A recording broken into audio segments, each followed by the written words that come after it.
Hey, what's going on, everybody? We are finally back to cover some NFL action. We are looking at the Draftkings and Fanduel Week 1 first look picks in this video for this 13-game main slate. Got a lot to talk about in this video. Before we get started, if you enjoy the content, appreciate it for the like button. Subscribe if you haven't already. You can check out links in the description. Interested in full Draftkings or in Fanduel lineups, you can visit the site. Post my picks there. DFSprocess.net. Check out Twitter to stay connected at the DFS process. You can play on Underdog Fantasy, use my code process, and they'll match your first deposit up to $100. If you are new to this football section, for DraftKings, FanDuel, NFL types of videos, I will go through the positions, give you guys 5 or 6 guys that stick out to me, fill out some of these positions that you could use, and then later in the week we'll do a final look, maybe some sleepers, some value picks. Video will have Thursday night showdowns, all that good stuff coming forward. But this is a first look at this 13-game slate. Go through some of these positions, highlight the guys that stick out. So let's get started. First thing I like to do when we're approaching any slate is look at the implied totals. So in this one, Chiefs are playing Thursday night, but besides them, you got the Chargers on this slate with the highest total. This one should be a high-scoring game. You have the highest total on this slate by far in this Chargers-Dolphins game, and you can stack it up on both sides. Do a bit of a mini game stack here. Bengals, Browns, think it might be, typically you might think those teams will facing off against each other would result in some lower scoring games, but the Bengals have a great offense. Burrow's good to go for this week after a bit of a scare. And the Browns, they got some acquisitions see if Elijah Moore is able to benefit and help Watson in his basically second season with the Browns. So I think this is another stack that you could look to. A lot of the DFS people will be kind of on those stacks with the high total. So if you're looking to stack some maybe games that might not get too much buzz, the Bucks, we saw Baker Mayfield look really good in preseason. Vikings defense is not that good, especially against the pass. They're terrible. The Bucks defense has some holes. So this one, it could be a sleeper game stack. Same thing with the Colts Jaguars. You got some value on the Colts at running back, even at quarterback. And then the Jags are going to be putting up a lot of points this year. So you got a lot of options if you're looking for game stacks. At the quarterback position, your top 3 guys are all give you rushing upside, which is what you're going to expect, except for slates where Mahomes is on here. But I don't think I'm interested in any one of those 3. If I just had to pick some of my favorites, not the best matchups. I mean, not any matchups that look really good. I mean, Lamar has a good matchup, just with Houston's defense not going to be that good, but you got Fields going up against a Green Bay team that typically you'll see those division rival games be kind of lower scoring. And I think the Packers aren't going to be as bad as a lot of people think they will be. And then Hurts going to New England. Bill Belichick is always going to look to scheme. So I'm not that interested in paying over $7,700 for any of those 3 quarterbacks. The second tier, going from the $6,500 and up, $6,500 to $7,100. Those 4 quarterbacks, the 2 facing off against each other, are my most interest in Herbert and Tua. Both are going to be putting up points. Both have electric weapons. And then you could even, don't mind Trevor Lawrence here, but pay up $200 more for Tua or $400 more for Herbert might be a route to go to. Now looking at the $6K to $6,300 range, those 3 options, nothing really sticks out. If you're playing Justin Jefferson, you can stack with Cousins. Watson at $6K probably won't get too much ownership. So I think he makes sense if you're looking at, because Cooper is cheap as well as Elijah Moore. Wilson, going below $6K now. I'm not interested in Matthew Stafford. I'm not interested in Bryce Young, CJ Stroud, Purdy, any of those guys. The 2 that pique my interest are Wilson, just because he's cheap in a bounce back campaign. Russell Wilson, stack him with Cortland Sutton or with a 3K. Marvin Mims looks pretty appealing, but I'm going with a guy that will give me some rushing upside here in Anthony Richardson. Out of the rookie quarterbacks, he is by far, in week 1 at least, the one that gives me the most interest, because even in that game against the Eagles where he only went 6 for 17, he still ran the ball 5 times, still gave you 38 yards there. When they're inside the red zone, maybe he'll rush in for a touchdown, and those are so valuable, getting a rushing quarterback. The matchup is good against Jacksonville. If you're looking at another site that'll help you with some of your DraftKings and FanDuel picks, would be Fantasy Pros. Has a pretty nice page here on their site where it'll show you DraftKings points given up by position or fantasy points given up by position, and if you sort by quarterbacks, this is based on last year's stats, obviously. Jags 8th, giving up the 8th most fantasy points to quarterbacks.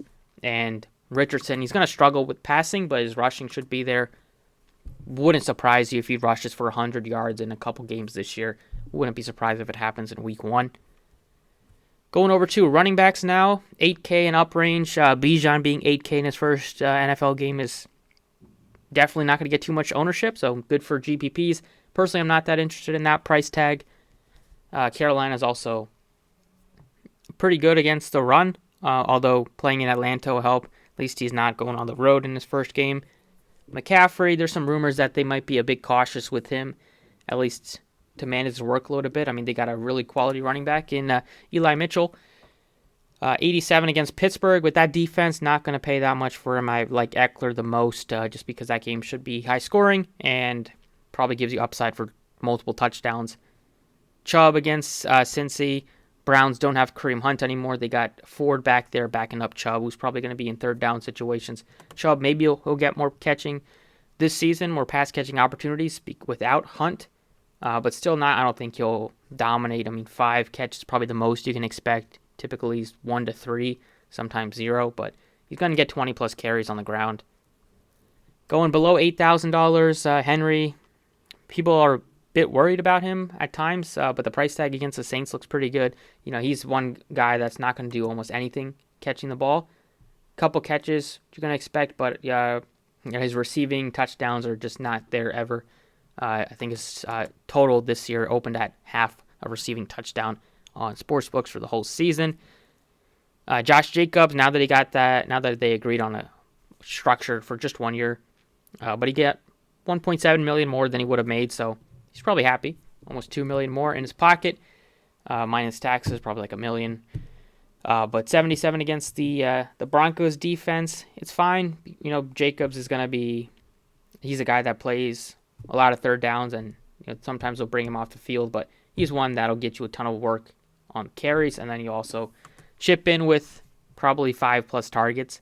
So I don't mind him. I like him more than Henry. I like him more than Stevenson against the Eagles defense. A tough spot there. And then below 7K, Etienne. Maybe a little risky at that price tag just because Bigsby's going to get a lot of work too. And we know Doug Peterson, back with his days with the Eagles, he likes to go with the hot hand, and he's fine with splitting carries or going a 60-40 or 70-30 split. So Etienne, I don't think he's going to get enough work. Maybe he'll get lucky with a touchdown or two, but just based on volume, Bigsby scares me a bit. Guy that's going to get all the volume is going to be Joe Mixon. P. Ryan is now a member of the Broncos, so you don't have to worry about him taking some of his work, but Mixon, he's going to get you a ton of carries. If we're looking back at Fantasy Pros sorting by running backs, the Texans, Bears, Seahawks, Cardinals, Raiders were giving up the most fantasy points to running backs. The Browns are right there as well. So don't mind Mixon. At that price tag, he's pretty safe. He's definitely on my list of guys to consider. J.K. Dobbins, great matchup against Houston. Always some concern having Lamar as the quarterback, taking away some of his touchdown upside. And Edwards is back there too. You got Madison. He's going to be a volume king. Bucs defense, not going to be very good this season. I like him a little bit, but I'm going with just a couple guys that I like that have great matchups. First one is Aaron Jones. So completely new Packers offense, going to be predicated on a lot of running backs with Jones and Dillon getting a ton of volume. They lost Lazard. Jordan Love's the quarterback.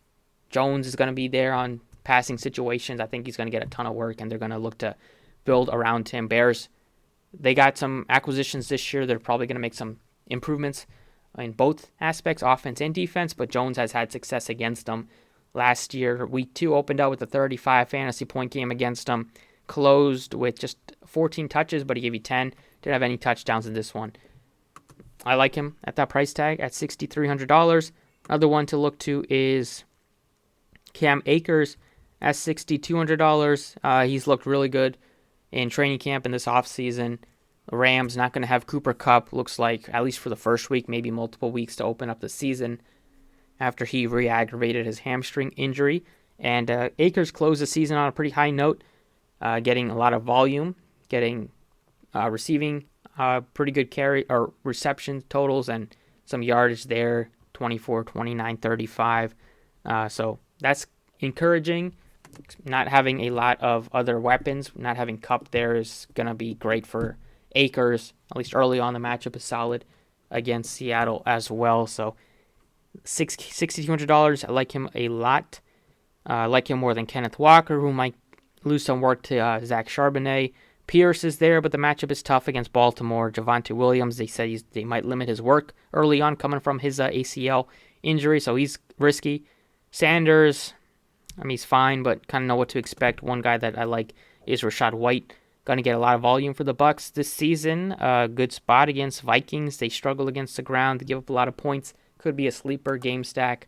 So he's on my list. Favorite 5K option is Rachaad White. And going further down here, we do have some good values. One in the 4K range because of, from the Colts, Jonathan Taylor beginning the season on the PUP list. Zach Moss coming back from an injury. We'll see if he plays or not. They said he wasn't he hasn't returned to practice, but this was like 5 days ago was the last update. So maybe he ends up playing week 1. But if he is out, then you're definitely going to have a lot of interest in Deion Jackson. We saw what he did last year when he given opportunities. Last year, week 18, without Jonathan Taylor, he gave you 17, 6 catches, 75 yards, and having a inexperienced quarterback back there, going to look to rely on the running game more, maybe some more check down options, so I like him a lot. As a value, I think you can put him in the flex, but definitely keep an eye on that Zach Moss news, and you can even stack Richardson and Jackson, kind of, just maybe Jackson gets a receiving touchdown. Going over to the wide receivers, I love Justin Jefferson. I'm going to be trying to fit him in just because there's a lot of value at running back. At quarterback, you can go cheap, and without having Kupp, even if he does end up playing, it doesn't look like he's going to play, but even if somehow he recovers and he ends up playing, it's risky of a re-aggravation. Tyreek Hill, second best option. I'd say I like Hill more than Chase given the matchup. And then you're looking below 8K. Devontae Adams is fine, but he's priced up, and the matchup isn't that great. I'd probably rather go down to like an A.J. Brown at $7,600. Hurts is still going to get the ball to him. I like Brown more than Devontae Smith for just $400 more. Below 7K, you have some guys. Jerry Jeudy's probably going to miss a couple of weeks, so that's opened up a lot of value, especially losing KJ Hamler already, losing Tim Patrick for the second straight season before it's even begun. So that's going to open up the door for Mims. He had a great preseason. He's $3,000 flat. He looks really good. Cortland Sutton is another great option at $5,200. He's going to get a lot of volume.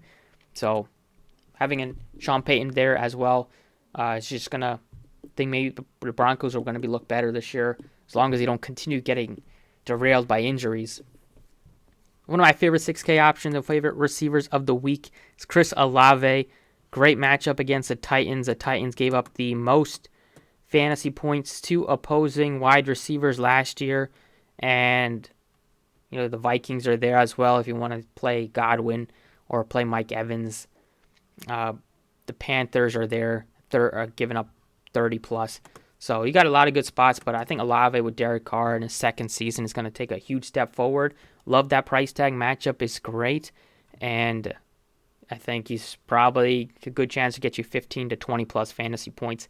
So in that range, I like him more than McLaurin if he does play. Like him more than Pittman for sure. DJ Moore is a pretty good option at $6,100. Below 6,000, Godwin, Cooper. Couple of guys to look to. You got a really cheap Debo if you want to take some shots with him. Drake London, with how bad Carolina is against the pass, could be a nice option there. And then I say Cortland Sutton is my favorite option in that low 5K range. Him, make the case for if everybody's going Jefferson, you can go with Addison, be a bit different. And then looking below $5,000, you have a few that you can look to. Quentin Johnston, $4,400, looks really cheap. Kind of won't get too much ownership, I'd say. You have below $4,000 Elijah Moore at 3,800, looks really good, and then obviously 3K Mims be the best, and then even Zay Flowers at 4,000, another great option to look to if you wanted some savings. Going over to tight ends, there's a few that look really good. Got some Q tags, but I think all three of these will play, except maybe Kittle could be probably the riskiest of not playing. But Hawkinson's infection went away once they got the contract. Andrews, they said he looks fine, so those guys should play. They're fine.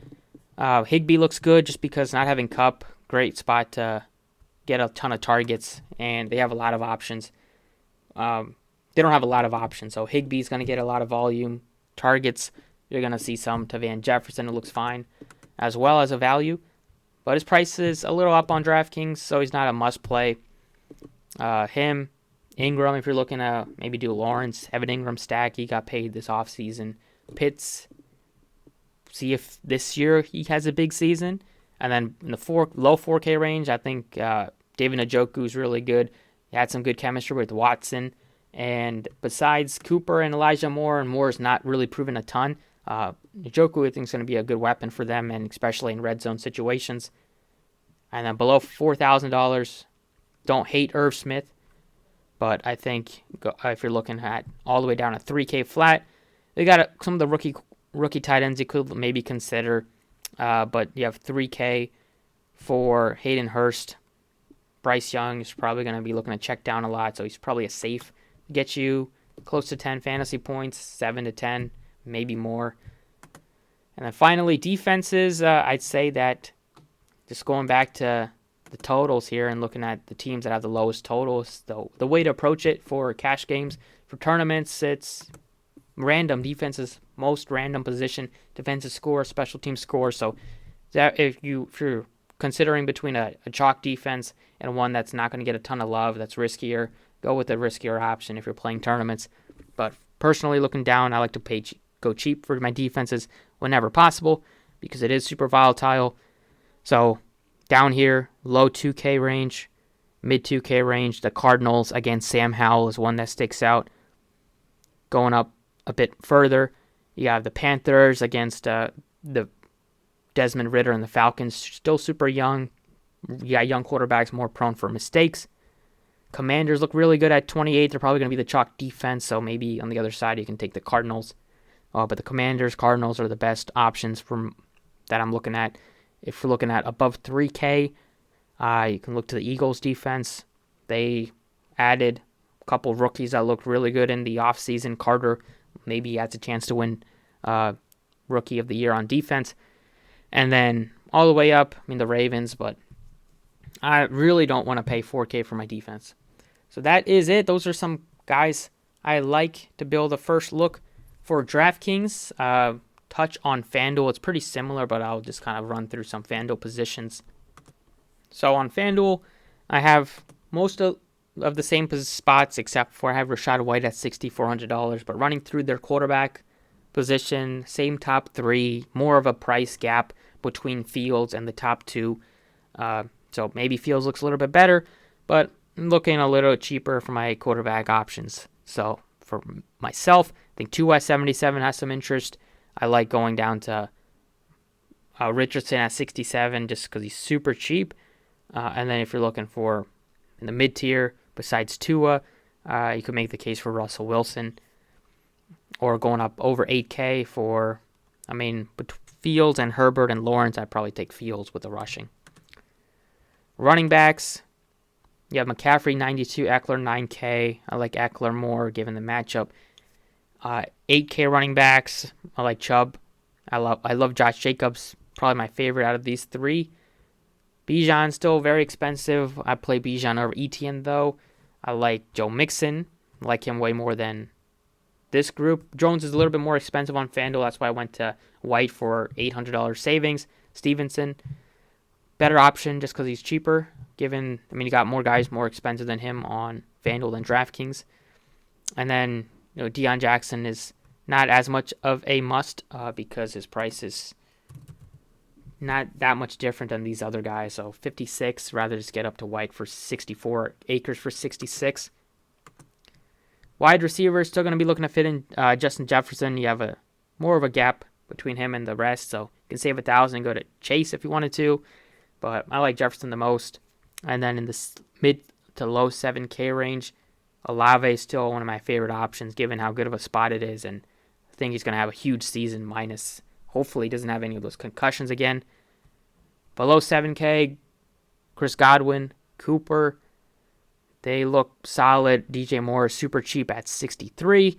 Drake London looks fine. Probably like more DJ Moore better. And then below 6,000, Sutton is a great option at 59. Probably by far my favorite in that range. And then you can go with some of those riskier options like Zay Flowers. Probably looks better on DraftKings though. And then if you wanted to go to Mims, I'd rather just get to Sutton, but 47 for him. Then tight ends, you have Higbee, not as pricey on FanDuel. He's only 53, which is one of the cheaper ones on the slate in terms of guys that you should expect good volume.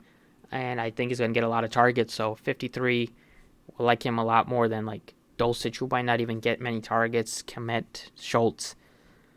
Pay up for tight ends, I'd say, don't think I'm looking to pay $8K for Mark Andrews in week 1. Could talk me into Goddard at 64, could talk me into Pitts, but I like Ingram, Njoku, Higbee, I like those 3. And then defenses, similar, except the Commanders are 49 on FanDuel, so they'll be tougher to get to. I'd rather get to the Cardinals all the way down at 37. You could talk me into going with the Steelers against Purdy. Maybe he makes mistakes. And mid-tier, meaning possibly the Broncos, possibly the Panthers. But I'd like to go cheap for defenses, and we'll see if anything opens up throughout the week. But that is it. First look for DraftKings and FanDuel. Thank you for watching. Best of luck. Stay tuned for more videos. Like I said, check out the links in the description, and I will catch you all next time.